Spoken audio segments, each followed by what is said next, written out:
Hey, salut à tous et bienvenue dans cette nouvelle vidéo. Alors aujourd'hui, on va continuer dans la lignée de notre série sur le compositing et cette fois-ci, je vais vous parler de la perspective. C'est quelque chose qu'il va falloir penser peut-être parfois avant même de faire vos vidéos. C'est simplement d'aligner, donc si jamais vous devez composer deux éléments ensemble, de pouvoir les aligner au point de vue perspective. Alors quand c'est quelque chose comme de la 3D, alors ici on en parlera, on va en parler, mais quand c'est quelque chose comme de la 3D, c'est très facile puisque une fois que le modèle est 3D, vous n'avez plus que le faire à faire le rendu et à aligner la perspective sur la perspective de votre background.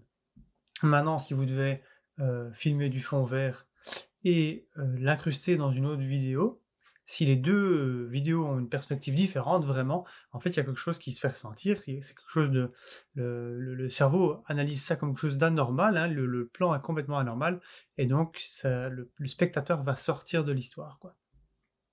Donc que ce soit, évidemment, je parle d'histoire, que ce soit pour un film, que ce soit pour des effets spéciaux, que ce soit pour de la publicité ou encore un petit film d'entreprise, peu importe. Vraiment, le but, c'est de faire en sorte que vos images s'intègrent les unes dans les autres le mieux possible. Pour ce faire, j'ai préparé toute une série de compositions pour en venir. On va parler de la première chose, le premier petit truc que j'ai ici, c'est une façon que j'ai repérée dans un film, je ne sais plus vous dire lequel. C'est une façon d'améliorer le plan. Donc le plan de base, alors où est-il? Où est-il? Où est-il? Le plan de base, il est là. Et donc, ici, on a le plan justement amélioré. Pourquoi est-ce que je parle amélioré? C'est-à-dire que si vous avez ce plan de base là, il est fixe, il n'y a rien, ça bouge pas.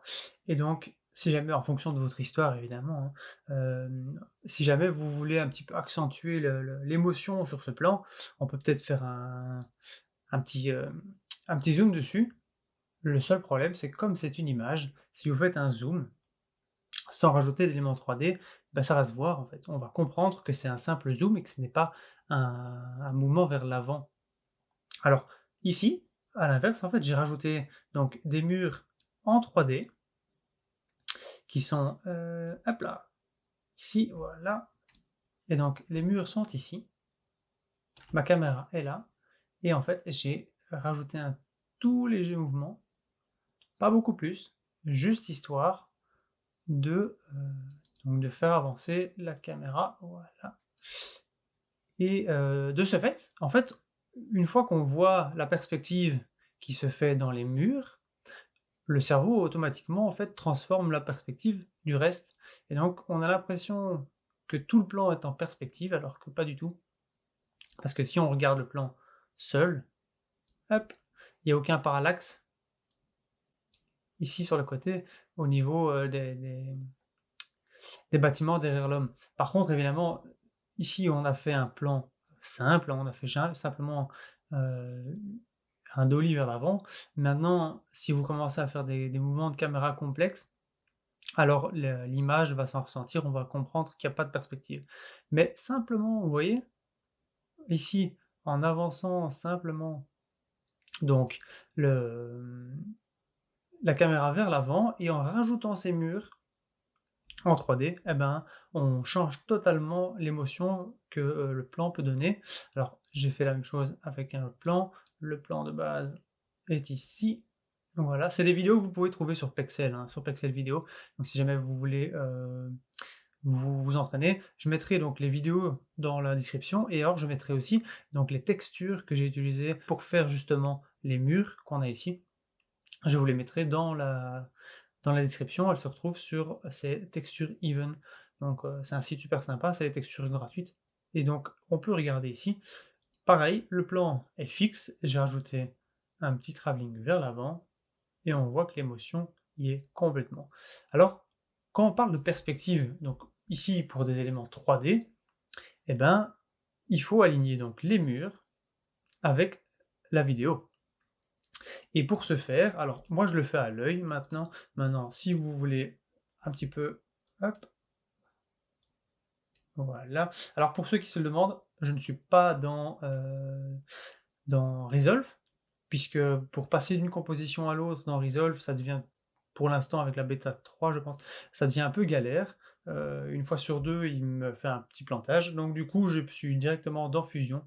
Ça permet justement de travailler correctement et de pouvoir passer d'une composition à l'autre en un instant sans se prendre la tête. Alors voilà, ici on met une couleur un peu flashy, et donc qu'est-ce que je vais faire en fait? Je vais simplement venir la mettre, voilà, et on voit donc ici, c'est, hop, et voilà, là, et je vais déplacer donc en fonction, je dirais que l'horizon se trouve à peu près ici, voilà, et donc en fait je n'ai plus qu'à aligner l'horizon en fait du reste de ma composition. En l'occurrence ici, on voit les lignes du mur se dirigent toutes vers le point central qui se trouve ici. Et donc, simplement en faisant comme ça, j'ai aligné mes deux plans et je suis tranquille. On peut, hop, faire pareil pour l'autre. Ceci, ça, hop, là. Et donc, hop, et donc, ouais, évidemment, je vous ai dit qu'il n'y avait pas de plantage. Et donc, on se retrouve à un petit redémarrage et tout devrait fonctionner. Voilà. On change une couleur flashy, on change le rectangle. Hop. Et donc ici, on voit hein, que mon horizon hop, se trouve ici. Même chose. Hop. Tu peux t'en aller, voilà. Et on voit donc mes lignes de briques qui donnent toutes vers l'horizon ici. Donc en fait, du coup, on sait que ma composition est alignée. Donc ma composition 3D est alignée avec le reste. Hop. Alors, je vais donc réouvrir hop, la composition ici. Alors, ici, on vient de voir donc la petite astuce pour aligner donc, des compositions 3D vers 2D. Ici, maintenant, moi, je vais vous montrer. J'ai plusieurs autres compositions. On a donc celle-ci. Et ici, en fait, on est sur une composition entièrement 2D sur 2D. En fait, c'est une... Hop, on peut le voir ici. C'est un fond et une dame qui ouvre une tente.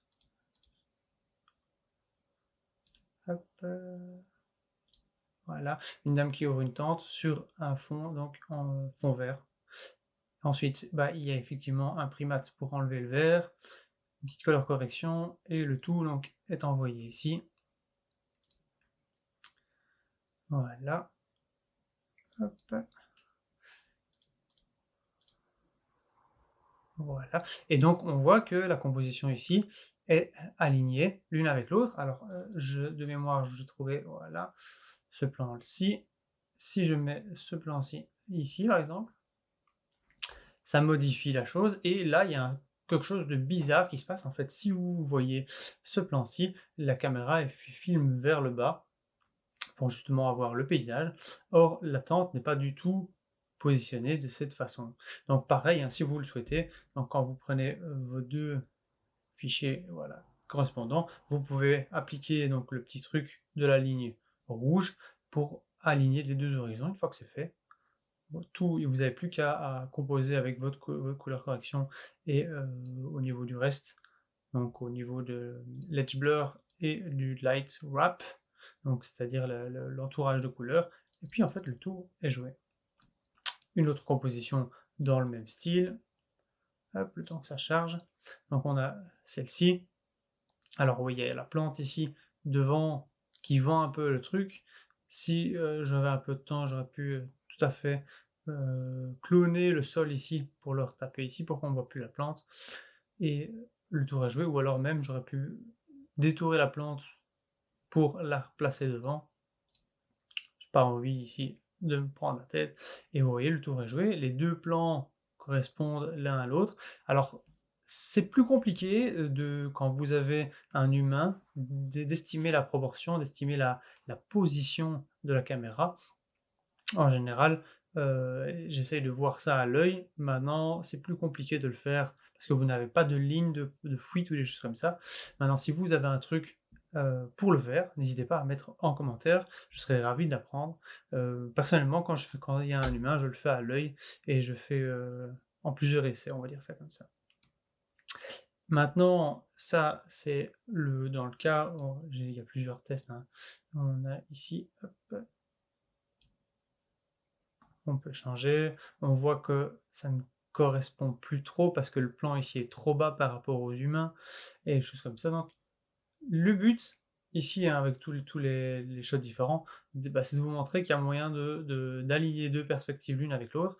Maintenant, c'est assez compliqué à faire simplement avec des vidéos stock footage, mais l'idée, ben, je présume quand vous faites un fond vert, c'est d'avoir directement en tête le plan qui va aller derrière, et donc à la correction, au film, le moment où vous allez filmer, ben, vous faites en sorte que le tout corresponde et que les deux plans de caméra soient tournés avec le même angle.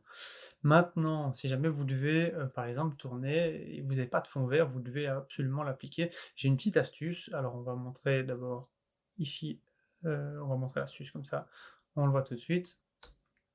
Alors, si je regarde, donc ici, on voit que la perspective ici et ici n'est pas la même. Donc, j'ai intégré notre petit monsieur, à mon avis, homme d'affaires, et j'ai modifié la perspective de l'image. C'est une image, ça. J'ai modifié la perspective de l'image. Alors, c'est une image basse qualité qui a été resizée en 1080p, donc c'est pour ça que vous voyez un peu de flou. Mais le principe reste le même pour tous les plans où vous souhaitez changer donc la perspective, vous allez utiliser la node Grid Warp. Et Grid Warp, c'est quoi? En fait, Grid Warp, c'est une node qui est vraiment géniale à utiliser. Elle vous permet de modifier comme ça la perspective, de modifier les images. C'est un peu le pin tool d'After Effects. Et donc ici, j'ai mis le Grid Warp sur 3 sur 3, donc ça m'a fait un cube, pardon, un quadrillé 3 sur 3, sur lequel j'ai appliqué donc, hop, on veut celui-là, voilà. Oh, donc j'ai appliqué le Grid Warp, on le voit ici au centre du couloir. J'ai relié les lignes de perspective avec les autres lignes. Je ferai peut-être une vidéo rien que sur le Grid Warp parce qu'il y a énormément de choses à dire. Mais vous le voyez, une fois que c'est fait, j'ai été dans destination changer, et donc là, hop, on passe de ceci à cela, et là on voit que la perspective correspond beaucoup mieux avec notre petit monsieur. Donc on voit que c'est filmé avec un plan vers le bas, et donc ça correspond tout à fait avec la perspective du bâtiment. Maintenant, dernière petite chose, on peut aussi s'amuser à faire ceci. Et donc, c'est quoi? C'est un caméra tracking. Donc, on a une vidéo fond vert. Alors, je vais juste faire ça. On a une vidéo ici et donc, on voit qu'il y a un caméra tracking à faire sur celui-ci qui a été fait. J'ai ensuite mis les deux dans un merge 3D sur une image pleine. J'ai un peu modifié les couleurs pour que la chose rende correctement. Et on voit donc à ce moment-là que l'homme ici s'intègre beaucoup mieux donc dans la perspective du plan. Maintenant, bien faire attention, ici pour l'instant, donc à l'image, tout semble correct, sauf que plus on va se rapprocher du plan, et plus les défauts de perspective du corps humain vont se faire ressentir, et donc ça risque à ce moment-là de sauter aux yeux. Donc pour un plan, je vais dire normal, où on ne voit pas, où il n'y a pas trop de déplacement de caméra, ça devrait aller. Maintenant, si jamais de nouveau vous faites beaucoup de déplacements de caméra, des pannes entiers, des choses comme ça, ben, ça va vendre la petite astuce. Donc, je pense que vous avez plein d'astuces du coup là maintenant pour gérer la perspective dans vos compositions.